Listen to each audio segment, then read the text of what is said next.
Regardez ce bandage. Il n'est pas discret, il n'est pas léger. Il couvre toute la joue, remonte jusqu'à la tempe et disparaît sous le menton. Ce n'est pas la trace d'une petite coupure, c'est presque la moitié d'un visage qui a disparu sous le tissu. Vincent van Gogh ne s'est pas simplement entaillé le lobe, comme on l'a longtemps raconté. La blessure a emporté presque toute son oreille gauche. 3 questions vont nous occuper. Pourquoi son oreille blessée apparaît-elle à droite alors que Van Gogh s'est mutilé l'oreille gauche? Pourquoi le bec de cet oiseau, peint au fond du tableau, pointe-t-il droit vers son bandage? Et quel document, retrouvé des décennies plus tard dans les papiers d'un écrivain américain, a obligé les historiens à revoir l'ampleur réelle de cette blessure? Ce que ce tableau raconte n'est pas la confession d'un fou. C'est un homme qui, quelques jours à peine après l'hôpital, retrouve assez de maîtrise de son métier pour se remettre devant un miroir et construire, avec un calme presque déroutant, cette image de lui-même. Ce tableau s'appelle « L'autoportrait à l'oreille bandée ». Vincent van Gogh le peint à la mi-janvier 1889, à Arles, à peine sorti de l'hôpital. Une toile modeste, 60,5 cm sur 50, conservée aujourd'hui à la Courtauld Gallery, à Londres. Pour comprendre ce que vous avez sous les yeux, il faut remonter de 3 semaines. Le 23 décembre 1888, Van Gogh partage la Maison Jaune d'Arles avec Paul Gauguin depuis déjà 2 mois. L'entente a tourné au cauchemar. Gauguin le pousse à peindre davantage de mémoire et d'imagination. Van Gogh, lui, défend alors avec acharnement le travail d'après nature. Chaque soir, la tension monte d'un cran. Quelques jours plus tôt, une autre nouvelle est arrivée de Paris. Son frère Théo, son seul soutien financier, son seul lien véritable avec le monde, va se marier. Van Gogh comprend, ou craint de comprendre, qu'il pourrait perdre la seule personne qui le retient encore. Cette nuit-là, quelque chose cède. Il se blesse au rasoir. Gauguin, lui, dort à l'hôtel et repart pour Paris dès le lendemain matin, sans même passer voir son ami à l'hôpital. Il y a encore 1 an, Van Gogh rêvait d'autre chose. D'un atelier du Midi, d'une confrérie de peintres vivant presque comme des moines, unis par l'art plutôt que par l'argent. Gauguin devait en être le premier compagnon. Cette mi de décembre a soufflé ce rêve d'un coup, et il ne s'en relèvera jamais tout à fait. Van Gogh reste interné 2 semaines. Il en sort le 7 janvier, affaibli, amaigri, encore couvert de pansements. Et presque aussitôt, il reprend le travail. Dans la Maison Jaune, encore emmitouflé pour maintenir son bandage et se protéger du froid de janvier, il remet un chevalet devant lui et se prend lui-même pour modèle. Le geste compte autant que le résultat. Quelques jours après l'hôpital, il peint déjà de nouveau. Pas pour un client, pas pour une exposition, pour lui-même ou pour rassurer un frère et un médecin. Ce n'est pas un hasard s'il choisit de se peindre lui-même une fois de plus dans ces circonstances précises. Tout au long de ses années à Arles, Van Gogh revient sans cesse à son propre visage chaque fois qu'il traverse une période de doute. Se peindre devient, pour lui, une manière très concrète de vérifier qu'il tient encore debout, pinceau en main. Regardez maintenant, en détail. Premier arrêt, le côté du bandage. Van Gogh s'est mutilé l'oreille gauche, mais dans le tableau, pour nous, elle apparaît à droite. La raison est purement matérielle. Il se peint devant un miroir et l'image qu'il recopie est mécaniquement inversée. Avant même d'interpréter son regard ou ses couleurs, ce simple détail rappelle une chose essentielle. Nous ne regardons pas directement Van Gogh. Nous regardons l'image que le miroir lui renvoyait de lui-même. Deuxième chose à observer. Quand on passe du visage au manteau, puis au mur jaune derrière lui, le rythme des touches change nettement. Sur le visage, les touches sont fines, serrées, presque retenues, comme posées une à une. Sur le manteau et le fond, elles s'élargissent, deviennent plus rapides, presque ouvertes, presque hâtives. Le visage retient davantage le regard. Le reste s'efface autour de lui, comme si tout ce qui n'était pas essentiel avait été traité en second. C'est un contraste que l'on peut voir directement sur la toile, sans avoir besoin de lui prêter un diagnostic. À mon avis, c'est précisément là que ce portrait devient plus intéressant que la légende du fou. Cette toile ne permet pas de diagnostiquer l'état mental de Van Gogh. Elle montre quelque chose de beaucoup plus concret. Quelques jours après l'hôpital, il est capable de reprendre son travail et de construire consciemment une image de lui-même. On a longtemps lu ce tableau comme la preuve qu'il n'était pas fou au moment de peindre. Mais ce raisonnement va un peu trop vite. Le contraste des touches, le miroir, le chevalet ne prouvent pas qu'il est sain d'esprit. Il montre autre chose, qu'il est revenu à la peinture et qu'il organise ce retour avec une volonté visible. Derrière son épaule, une estampe japonaise est punaisée au mur. Des femmes en kimono, une montagne enneigée au loin, et au premier plan, un oiseau, une grue. Van Gogh admirait profondément l'art japonais. Il écrivait à Théo que ces artistes vivaient presque comme dans une religion, en harmonie totale avec la nature. Cette estampe, tirée d'un original publié par le graveur Sato Torakiyo, représentait pour lui un monde idéal, celui qu'il avait rêvé de bâtir à Arles avec Gauguin. Van Gogh ne recopie pas l'estampe à l'identique, il en peint une version modifiée. Et dans cette recomposition, le bec de la grue se retrouve visuellement tout près de la zone bandée. Je n'arrive pas à me défaire de l'idée que cette proximité rend le détail troublant. Je ne peux pas prouver qu'il a recherché cet alignement précis, mais il l'a conservé, dans une image qu'il était justement en train de recomposer. Ce rêve d'harmonie, on le retrouve peint quelques mois avant le drame. En septembre 1888, Van Gogh se peint déjà une fois, le crâne rasé, le visage lisse, presque serein, dans un autoportrait qu'il dédie justement à Gauguin, en pensant à un roman qui décrit des moines bouddhistes. C'est l'image d'un homme qui croit encore à la fraternité, à l'atelier du midi, à un avenir partagé, un homme qui pense pouvoir vivre et peindre en communauté, presque comme dans un ordre religieux. 4 mois plus tard, le bonnet a remplacé le crâne rasé, le calme serein a laissé place à ce regard plus dur, et la blessure a pris la place de l'espoir. Entre ces deux toiles, il n'y a pas eu d'évolution douce, il y a eu une rupture nette, une nuit de décembre. Autre chose, cette fois parfaitement visible, derrière lui, à gauche, un chevalet porte une toile à peine commencée. La Courtauld Galerie insiste sur ce détail, parce qu'il change la scène.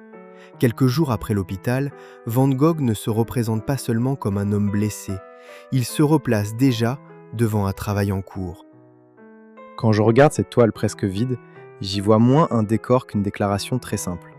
Quelque chose s'est brisé. Mais le métier, lui, a repris.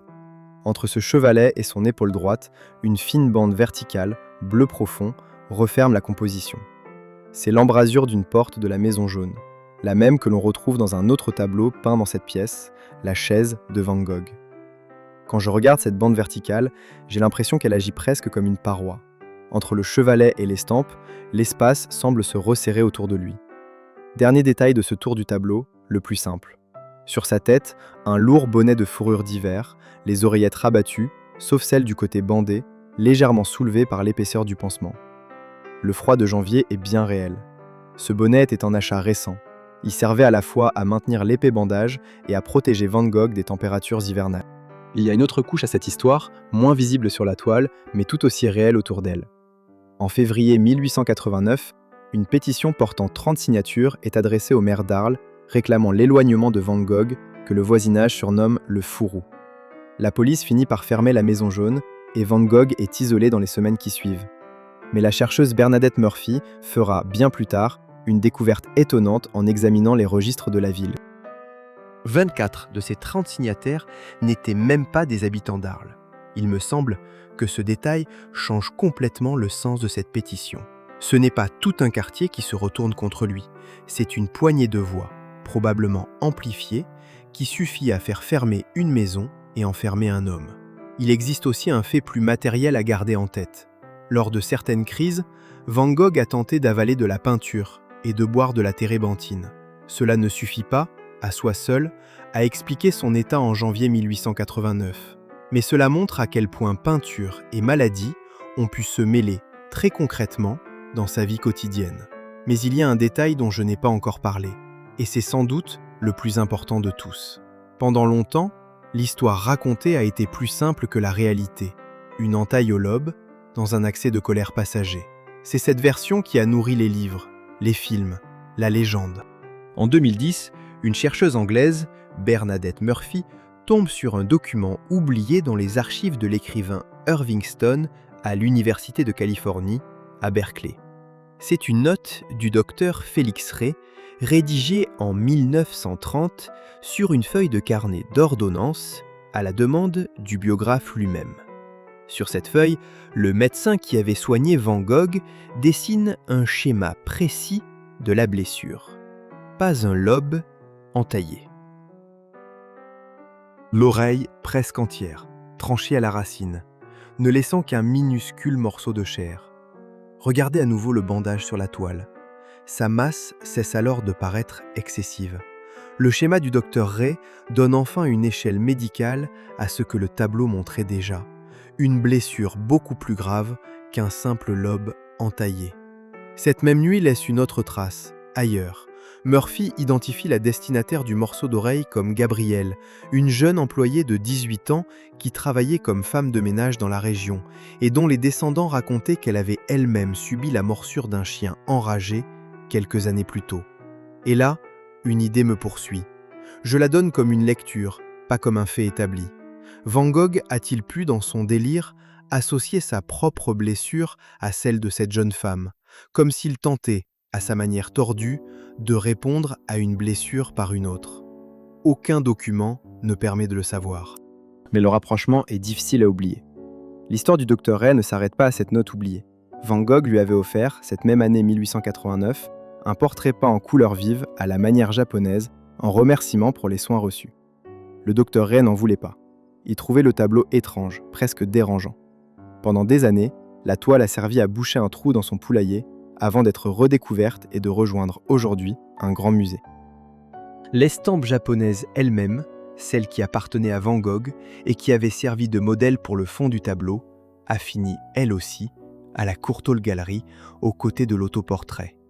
En 1981, un voleur inconnu l'a dérobée dans les collections du musée. Elle n'a jamais été retrouvée. L'objet réel qui avait inspiré cette scène a disparu, presque comme si le tableau lui-même avait fini par avaler son propre modèle. Le tableau lui-même prend un chemin plus tranquille, mais tout aussi révélateur. Van Gogh ne réussira jamais à le vendre de son vivant. En 1928, l'industriel britannique Samuel Courtauld l'achète pour 10 000 livres, une somme déjà considérable pour l'époque. L'œuvre devient depuis l'une des images les plus célèbres de la collection qui porte son nom. Ce que ce tableau montre désormais assez clairement, c'est ceci. Au bord de l'effondrement, Van Gogh a retrouvé assez de maîtrise de son métier pour se remettre devant un miroir et construire, pièce par pièce, cette image de lui-même. Ce qu'il ne montre pas en revanche, c'est pourquoi. Pourquoi cette nuit-là, précisément? Les historiens se disputent encore. Pour Stephen Neff et Gregory White-Smith, ce portrait est une pièce à conviction, peinte pour convaincre le médecin et le frère que l'artiste reste sain d'esprit et échapper ainsi à un internement définitif. Dans cette lecture, chaque détail calculé du tableau, le chevalet, la posture, le regard droit, devient un argument silencieux plaidé devant un tribunal invisible. Pour Martin Bailey et Karen Serre, c'est autre chose. Une introspection brutale où Van Gogh transforme son propre visage en terrain d'expérimentation picturale sans chercher à convaincre personne d'autre que lui-même. Il existe même une version plus scandaleuse encore, avancée par deux chercheurs allemands, Hans Kaufmann et Rita Wildegans. Selon eux, ce ne serait pas Van Gogh qui aurait manié la lame cette nuit-là, mais Gauguin lui-même, lors d'une dispute à l'épée qui aurait mal tourné, et Van Gogh aurait pris la faute sur lui pour protéger son ami. Le musée Van Gogh a officiellement rejeté cette hypothèse, mais elle continue de circuler parce qu'aucun témoin fiable ne peut la contredire tout à fait. Gauguin était connu pour arranger la vérité à son avantage, et Van Gogh lui-même disait ne garder aucun souvenir clair de cette nuit-là. Ce que Van Gogh a réellement ressenti, dans cette pièce glaciale, entre le chevalet et l'estampe japonaise, nous ne le saurons jamais avec certitude. Les lettres se taisent au moment exact où l'on voudrait qu'elles parlent. Je crois que c'est ça, le vrai choc de ce portrait. Ce n'est pas de savoir qu'il s'est blessé, tout le monde le sait depuis toujours. C'est de comprendre qu'il a peint, avec ce calme presque insoutenable, l'ampleur exacte d'une mutilation qu'il n'a jamais cherché à adoucir pour nous. Le bandage qui ouvrait ce portrait n'est donc pas un simple habillage de blessé, c'est la mesure exacte d'une nuit que l'on a longtemps sous-estimée, portée sur un visage qui, lui, refuse de baisser les yeux. Reste ce visage, peint avec une précision presque insoutenable, qui fixe quiconque le regarde depuis plus d'un siècle sans jamais baisser les yeux, et qui garde, quelque part sous le bandage, la seule vérité qu'aucune archive ne retrouvera jamais. Une dernière chose, le miroir explique pourquoi son oreille apparaît inversée, à droite, mais l'estampe japonaise, elle, n'est pas un miroir. Van Gogh l'a repeinte différemment de l'original. Alors si le reflet dans la glace est purement passif, pourquoi cette autre image, elle, a-t-elle changé ?